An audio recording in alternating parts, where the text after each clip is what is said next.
Hello everyone, আসসালামু আলাইকুম। কেমন আছেন সবাই? আশা করি অনেক ভালো আছেন।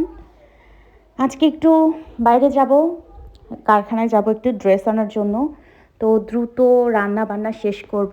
আজকে আবারও আমি ইলিশ মাছ রান্না করব। সেদিনের ইলিশ মাছ রান্নাটা আমার পারফেক্ট হয়নি, তো আজকে সুন্দর করে রান্না করব। আর ওই দিন যখন আমি ভিডিও আপলোড করেছিলাম, এরপর অনেকেই ভিডিও দেখেছেন, আপনারা যে আমার ভুলগুলো দেখেন এবং আমাকে কিছু কিছু কাজ আপনারা একদম শিখিয়ে দেন সহজভাবে, আমার খুব ভালো লাগে। তো এই যে ওই দিন যখন আমি মাছগুলো কাটছিলাম, তখন অনেকেই আমাকে অনেক উপদেশ দিয়েছেন কমেন্টে, এবং পার্সোনালি আমার ফ্রেন্ডই বলবো না বোন বলবো আমি জানি না। হ্যাঁ, তো ও আমাকে বলেছে আমি এখন যেভাবে মাছগুলো ধুচ্ছি ঠিক এভাবে ধোয়ার জন্য, মানে এভাবে মাছের আইসগুলো তোলার জন্য, যে কোনো মাছ এভাবে পানি ছেড়ে দিয়ে চামচ বা মাছের যে আইস তোলে সেটা দিয়ে তুললে পরে অন্য সাইডে মাছের আইসগুলো ছড়িয়ে ছিটিয়ে যায় না, এতে সবগুলো আইস নিচে বেসিনে গিয়ে জমা হয়। তো আমাকেও এভাবে শিখিয়ে দিয়েছে, আমি আজকে ট্রাই করলাম, বাহ বেশ সুন্দরভাবে আমার মাছগুলো পরিষ্কার করতে পারলাম। আর ওই দিন অনেক কষ্ট হয়েছিল। তো অনেক সুন্দরভাবে পরিষ্কার হয়ে গেল। আমি এখন এগুলো কেটে নিব, এরপর রান্নাবান্নার আয়োজন করব। খুব তাড়াতাড়ি রান্না শেষ করতে হবে আজকে, কারণ আজকে বাইরে যাব। আর যখন কিনা আমি কারখানায় ড্রেস আনতে যাই, ওখানে গিয়ে আমার অনেক সময় লেগে যায়, সারা দিনটা প্রায় ওখানে যায়। আর এখন যখন আমি রান্না বান্না করছিলাম তখন 8:30 বাজে সকাল। তো তখনই আমি ভিডিওটা করেছিলাম, খুব তাড়াতাড়ি করে ভিডিও করেছিলাম এবং তাড়াতাড়ি রান্নাও করেছিলাম। যদিও আমার রান্নার ভিডিও যখন নিতে ধরি তখন আমার রান্নাবান্নাতে অনেকটা লেট হয়ে যায়, কিন্তু তারপরেও আপনাদের সাথে ভিডিও শেয়ার করি, আপনাদের ভালো লাগে এবং ইদানিং আমারও ভালো লাগছে। আপনারা ভিডিওগুলোতে অনেক সুন্দর সুন্দর কমেন্ট করছেন এবং সাপোর্ট দিচ্ছেন, বেশ ভালোই লাগছে। তো আমি মাছগুলো সব কেটে নিচ্ছি এবং পরে আমি লেজটা কেটে নিব। এখন আগে মাছগুলো কেটে নিই, পরিষ্কার করে নিব, এরপর আমি মাছের লেজ, তারপর সাইডের যে গুলো আছে সব কেটে নিব। তো দেখেন অনেক সহজ হয়ে গেছে। তো মাঝে মধ্যে আমি আপনাদের সাথে ভিডিও যখন শেয়ার করি, আপনারা ভুলগুলো ধরেন এবং আমাকে অনেক সুন্দরভাবে শিখিয়ে দেন, তো আমার খুব ভালো লাগে। এভাবেই আমার যে কোনো কাজে আপনারা ভুল পেলে অবশ্যই আমাকে কমেন্ট করে উম, শিখিয়ে দেবেন, ঠিক আছে, যে এটা ভুল হচ্ছে, এটা ভালো করে করো। এতে আমার রাগ হয় না, বরং আমি শিখতে পারি যে হ্যাঁ এটা তাহলে আমার ভুল হচ্ছে, আর আমাকে শিখিয়ে দিচ্ছে, বেশ ভালো। কারণ এখানে তো আমাকে শেখানোর মতো কেউ নাই, আমি নিজে নিজে যেটুকু পারি সেটুকু করি। হ্যাঁ, তো একবারে তো আর মায়ের পেট থেকে কেউ শিখে আসে না, ভুল হতে হতেই আস্তে আস্তে কাজ মানুষ শিখে যায়। তো আমার অনেক কাজ এখনও শেখা বাকি এবং অনেক কিছু এখনও শেখা বাকি। তো ইনশাল্লাহ আপনাদের সাপোর্ট পেলে সব কিছুই আস্তে আস্তে শিখে যাব। তো এখনও আমি মাছগুলো ভালো করে ধুয়ে নিব, তারপর রান্নার আয়োজন করব। আজকে একটু অন্যভাবে রান্না করব। সেদিনের রান্নাটা আমার একদমই ভালো হয়নি, খেতেও ভালো লাগেনি আমার কাছে, কিন্তু মাছগুলোর অনেক স্বাদ ছিল।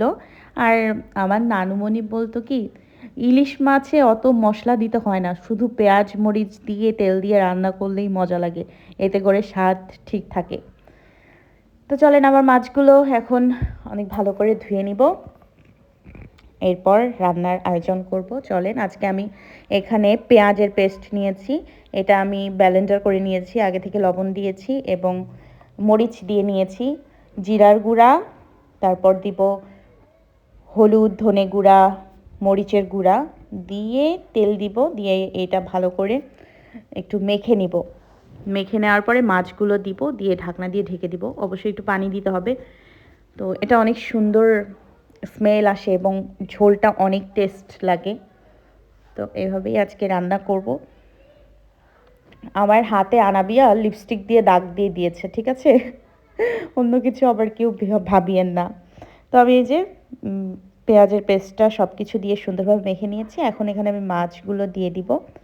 মাছগুলো দেওয়ার পরে এটা ঢাকনা দিয়ে ঢেকে দিব, এরপর জাল হতেই থাকবে, মাছগুলো কষে যাবে সুন্দরভাবে, আর আমার রান্নাটাও তাড়াতাড়ি হয়ে যাবে। এই ফাঁকে কিন্তু আমি আবার শিম ভাজিও বসিয়ে দিয়েছি, এদিকে মাছ কাটছিলাম আর ওদিকে শিম ভাজি করছিলাম, না হলে দেরি হয়ে যেত। তো আনাবিয়া দৌড়ে এসে আমার কোলে উঠেছে, এই যে দৌড়ে এসে কোলে উঠেছে, কোনো কাজ করতে দিচ্ছে না, ভেজাল করছে, তো ওকে কোলে নিয়ে এখন কাজ করছি। তো চলেন, একটু পরিমাণ মতো পানি দিয়েছি, এখন আমি এটা ঢাকনা দিয়ে ঢেকে চুলায় বসিয়ে দিব। আর এটা খুব সুন্দরভাবে আস্তে আস্তে কষে কষে রান্না হবে, আর এটার খুবই মজা লাগে খেতে। এই যে শিম ভাজিটাও হয়ে এসেছে আমার, এই যে টমেটো দিয়েছি, ধনেপাতা দিয়েছি, আলু আর শিম। তো মাছটাও আমার হয়ে এসেছে, ধনেপাতা দিলাম। এই যে দেখেন কি সুন্দর কালার এসেছে, এবং মাছের ডিমও আছে। ডিমটা আনাবিয়া খাবে। তো দেখেন আজকের রান্না কিন্তু অনেক সুন্দর হয়েছে এবং খেতেও অনেক মজা হয়েছে। তো আমি খাবার খেতে বসলাম, আনাবিয়ার বাবাকেও খাবার দিয়েছি। এই যে মাশাল্লাহ অনেক মজা হয়েছে। চলেন আপনারাও একটু টেস্ট করেন কেমন হয়েছে। মাঝে মধ্যে আমার ইচ্ছা করে আপনাদেরকেও রান্না করে খাওয়াইতে, তো ভাবছি বাইরে একটা রেস্টুরেন্ট দিব। মাঝে মধ্যে এরকম চিন্তা করি, বিজনেস তো করছি ড্রেসের, সেই পাশাপাশি একটা যদি রেস্টুরেন্ট দিই আর আমি যদি রান্না করি, তো আপনাদের সাথে দেখাও হয়ে যাবে আর আপনারাও চলে আসবেন আমার কাছে খাবার খেতে। তো যাই হোক, মজা করলাম। এই যে খাবার খাচ্ছি, এদিকে আনাবিয়ার বাবাকেও খাবার দিয়ে দিয়েছি।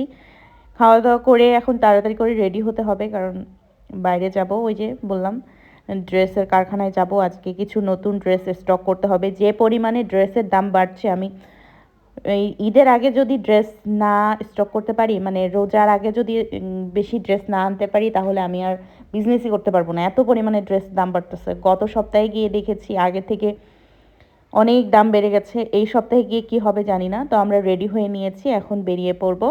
এই যে আনাবিয়া, একদম সিম্পলভাবে বেরিয়েছি, কারণ আমরা যেখানে ড্রেস আনতে চাই ওই জায়গাগুলো অনেক বেশি ডেঞ্জার।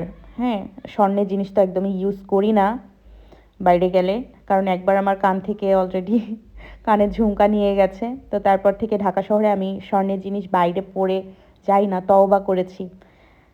একদম খুব সিম্পলভাবে যাই, যেন মানুষ মনে করে না আমি একবারে ফকিন্নি, আমার কিচ্ছু নাই। তো সেইভাবে যাওয়ার ট্রাই করি। এই যে আনাবিয়াকে সাজিয়ে বের করেছি, এখন আমিও বের হচ্ছি, আমরা রিকশায় উঠেছি। তো এই যে বেরিয়ে পড়েছি, তাড়াতাড়ি করে যাচ্ছি, কারণ 6টার মধ্যেই আবার পাইকারি মার্কেট বন্ধ হয়ে যায়। তো চলে যাচ্ছি। এই যে আমরা 3জন বসে পড়েছি, বললাম না আজকে একদম খুব সিম্পলভাবে বেরিয়েছি। তো চলেন আজকে আপনাদের সাথে শেয়ার করব যে আমি কিভাবে ড্রেস কালেক্ট করি।